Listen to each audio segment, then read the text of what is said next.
একটি ছোট শহর যা কিনা নীরবে পাহারা দিচ্ছে হাজার বছরের আধ্যাত্মিক ইতিহাসকে। পৃথিবীর বিভিন্ন দেশ যেখানে এসে তৈরি করেছে তাদের ঐতিহ্যবাহী মোনাস্ট্রিজ এবং যার সাথে জুড়ে আছে সেই সব দেশের ঐতিহ্যবাহী গল্প। আজ আমরা ঘুরে দেখব এমন একটি জায়গা যেখানে শুধু ধর্ম নয়, একসাথে মিশেছে বিশ্বের নানা দেশের বৌদ্ধ সংস্কৃতি। ট্রাভেল ইন্ডিয়া চ্যানেলের পক্ষ থেকে বুদ্ধগয়াতে আপনাদের সবাইকে স্বাগত জানাই। এটি হলো রাজগীর নালন্দা সিরিজের দ্বিতীয় পর্ব। প্রথম পর্বে আমরা দেখিয়েছি হাওড়া গয়া বন্দে ভারত এক্সপ্রেসে কিভাবে আমরা গয়া এসে পৌঁছালাম। আপনারা যারা এই ভিডিওটি দেখেননি তারা আমার চ্যানেলে গিয়ে ভিজিট করতে পারেন। আজকের ভিডিওতে আমরা ঘুরে দেখব বুদ্ধগয়ার বিখ্যাত আন্তর্জাতিক মোনাস্ট্রিগুলো। মানে একই জায়গায় দাঁড়িয়ে আপনি ঘুরে নিতে পারবেন থাইল্যান্ড, জাপান, ভুটান, তিব্বত এবং আরও অনেক দেশ। বুদ্ধগয়া অবস্থিত বিহারের গয়া জেলায়। এখানেই বোধিবৃক্ষের নিচে রাজকুমার সিদ্ধার্থ লাভ করেছিলেন বোধি এবং হয়ে উঠেছিলেন গৌতম বুদ্ধ। আর এই ঐতিহাসিক ঘটনার স্মৃতিকে ঘিরে গড়ে উঠেছে অসংখ্য আন্তর্জাতিক বৌদ্ধ মোনাস্ট্রি, যা আজ বিশ্ব ঐতিহ্যের অংশ।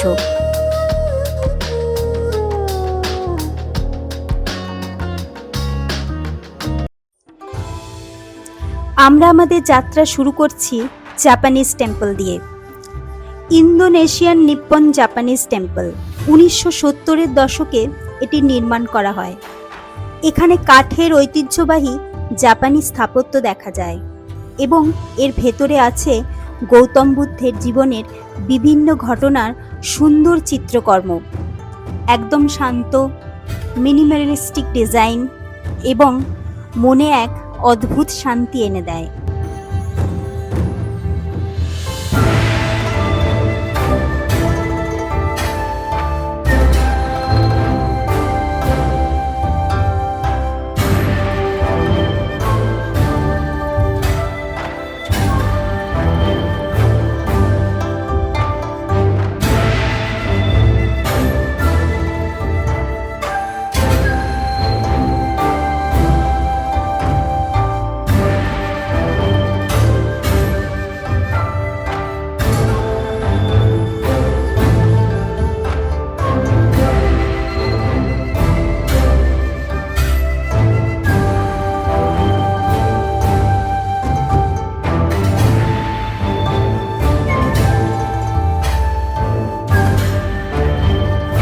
এবারে আমরা যাচ্ছি বুদ্ধগয়ার অন্যতম সুন্দর ও রঙিন মন্দির ভুটান মোনাস্ট্রি। এই মন্দিরটি ভুটানের রাজপরিবার ও সরকারের উদ্যোগে নির্মাণ করা হয় এবং এখানে পুরোপুরি ঐতিহ্যবাহী ভুটানি আর্কিটেকচারের ছাপ দেখতে পাওয়া যায়। বাইরের দেওয়ালে কাঠের সূক্ষ্ম কারুকাজ, ড্রাগনের নকশা এবং উজ্জ্বল লাল, নীল, সবুজ রঙের ব্যবহার একে আলাদাই করে তোলে।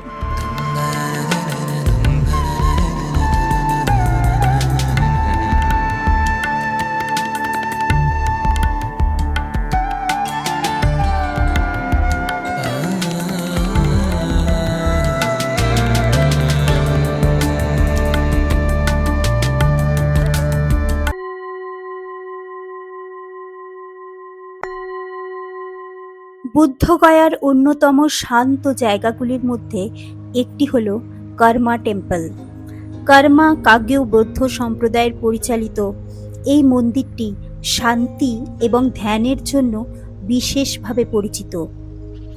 এর ভেতরে রয়েছে রঙিন বুদ্ধ মূর্তি আর দেওয়ালে আঁকা থাঙ্কা চিত্রকর্ম। কয়েক মিনিট এখানে যদি চুপচাপ বসে থাকি তাহলে মনে হয় সব কিছু যেন থেমে গেছে।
এবারে আমরা চলে এসেছি বুদ্ধগয়ার অন্যতম iconic landmark great Buddha statue.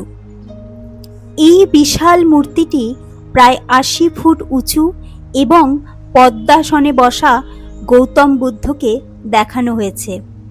মূর্তিটি তৈরি করা হয়েছে গোলাপি বেলেপাথর বা পিঙ্ক স্যান্ডস্টোন দিয়ে। এটি ১৯৮৯ সালে উদ্বোধন করা হয়। এটি উদ্বোধন করতে এসেছিলেন দালাই লামা। এই স্ট্যাচুটি নির্মাণে জাপানের বৌদ্ধ সংগঠন দাইজোকেও গুরুত্বপূর্ণ অংশ নেয়। মূর্তিটির নিচে রয়েছে প্রায় ৬ ফুট উঁচু একটি পদ্মফুলের বেস, যা পবিত্রতা এবং জ্ঞানকে প্রতীকীভাবে প্রকাশ করে।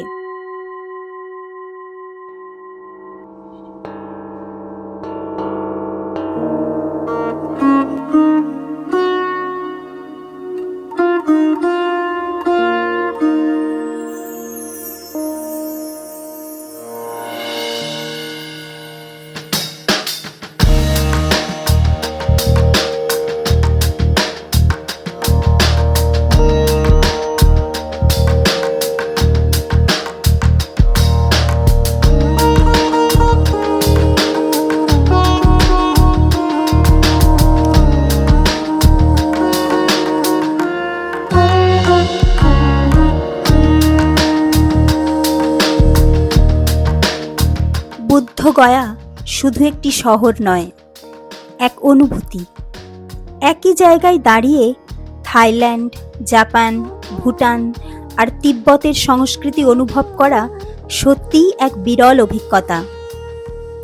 এই আন্তর্জাতিক মনেস্ট্রিগুলো প্রমাণ করে শান্তি এবং প্রার্থনার ভাষা সবার জন্য এক।